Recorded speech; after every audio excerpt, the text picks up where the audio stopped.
Hey everyone, happy Wednesday. And I wanted to just take a few moments to be just a little transparent with you here this afternoon, because one of the things that I'm personally struggling with and have been wrestling with as this crisis continues to go along, and some days I wake up and it seems like there's no light at the end of the tunnel, and all we're getting is negative news and bad news, and it gets worse and worse. And one of the things that I've been really wrestling with and maybe even frustrated with is how do I love my neighbors well during this crisis? I don't know about you, if you've wrestled with that, because I see and hear people doing some cool things online, and I think, what am I doing to love my neighbor well? Because here at Journey Church, man, we're always talking about how to love our neighbors. Jesus commanded us, love your neighbor as yourself. And we're not just talking about our physical neighbors who live on our street or even our church neighbors, but neighbors, according to Jesus, is everyone. Even people who don't look like us or act like us or believe like us or have the same faith as us or who vote like us. But when Jesus says love your neighbors well, he's talking about anyone and everyone. So how do we do that well during this crisis when we're in lockdown or quarantined or sheltered in place? What does that look like? And I've been wrestling with that because, to be honest with you, I'm anxious and a little afraid and hesitant to physically be around anyone other than my family. And I don't feel comfortable necessarily going to a person's house like I could normally, or meeting for coffee like I normally do as a pastor. So what does that look like? And I had an aha moment yesterday, and I want to share that with you. I was reading the book of 1 Corinthians in the Bible. Paul is writing to the church in Corinth, and there's two things that really stood out to me. One is he made it clear that he was praying for them, that he was praying for them on a regular basis. He says, I'm praying for you. I'm praying for patience, and I'm praying for strength. Over and over again, he's praying, and then he's also encouraging them.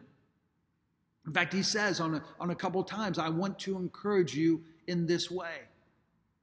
And then God really enlightened me during this time, and he says, you know, this is seen in all of Paul's letters. Almost all of Paul's letters to these churches that he's either planted or started or is connected to, he does those two things. He continually reminds these churches, hey, I'm praying for you. Be strong because I am praying on your behalf. And then he encourages them. He uses words to encourage them and to lift their spirits and to give them strength, maybe even during tough times. And one of the interesting things is Paul does this almost exclusively without being in their physical presence. In fact, some of the letters that he writes and he prays for them and encourages them, he's actually in lockdown. He's in quarantine in prison. And yet Paul finds a way to love his neighbors well, even when he's in prison, even when he has no access physically to anyone. And it got me thinking. And so I want to encourage you today, and maybe give you some confidence to love your neighbor well, even if you don't want to leave your house. The two things that Paul does. Number one is pray. Pray for people every single day. And don't just pray generally for people, but each and every day, take a list of 5 to 10 names of people in your world, maybe people, family members outside of your house, or people here at church, or people at your workplace, neighbors, whoever it is. Pray, get a list of 5 to 10 people every single day and pray for them. Pray for their safety, pray for their health, pray for their families, pray for their jobs and their finances, pray for their mental state, an emotional place in life. But every single day, pray for people. And then the next day, pray for some more people. And then the next day, pray for some more people. And you don't even need to leave your house to love your neighbor well. And then the second thing is send some words of encouragement. And technology is incredible because we can do this actually pretty easy without leaving our house. We can text someone, we can email someone, we can call someone, we can FaceTime or Skype someone. Without leaving our house, we can love our neighbors well by sending words of encouragement. This might be a text simply saying, hey, I was thinking of you today. I hope all is well. Man, I appreciate your friendship. Or it could simply be an email saying, hey, I hope you're staying healthy and I hope you're staying safe during this time. Man, I so much appreciate this about you. Or I miss seeing you because of this, because you add value to my life. Simple as that.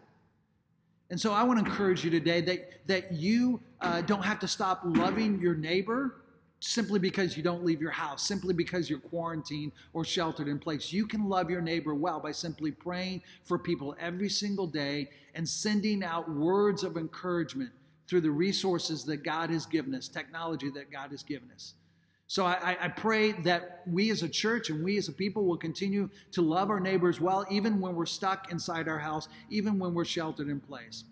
We pray that you are staying safe and that you're staying healthy, and that we want to encourage you to stay connected to our church through our online resources. We hope and pray that I will see you online on Sunday as we celebrate the resurrection of Jesus together. Again, if you know of anyone in need or you yourself have a need, please let us know. We want to love you well. So have a great rest of your Wednesday. We love you all. Thank you.